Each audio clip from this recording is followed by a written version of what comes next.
मैं हूं विवेक कौल और आप सुन रहे हैं इकोनॉमिक्स एक प्रेम कथा।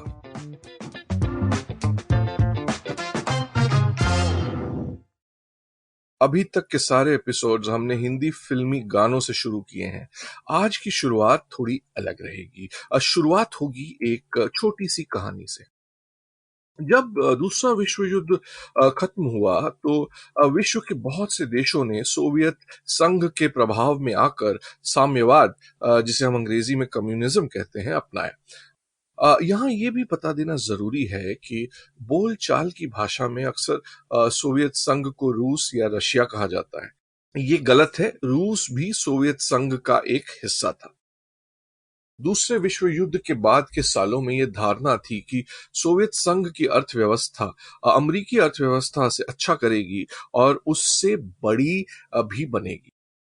ऐसा पॉल सैमुअलसन, जो कि अमेरिका के सबसे बड़े अर्थशास्त्रियों में से एक थे और अर्थशास्त्र में नोबेल प्राइज पाने वाले पहले अमेरिकी थे, का भी मानना था।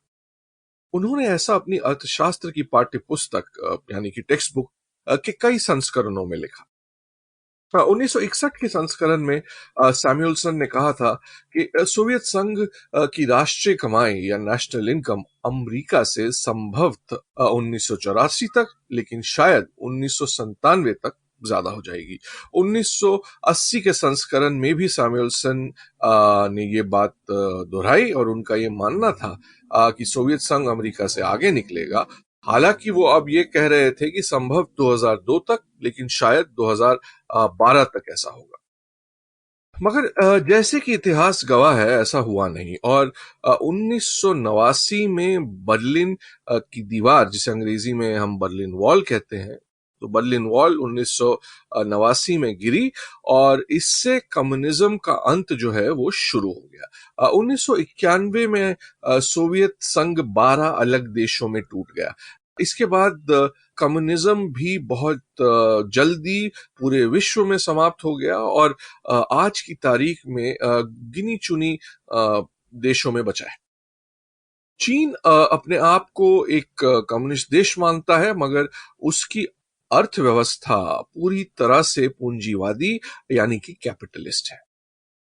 अब आप ये सोच रहे होंगे कि मैंने तो कहा था कि आज के एपिसोड की शुरुआत एक कहानी से करेंगे, और मैं भी कहां इतिहास लेकर बैठ गया। कहानी भी आएगी, थोड़ा सब्र रखिए। Sample complete. Ready to continue?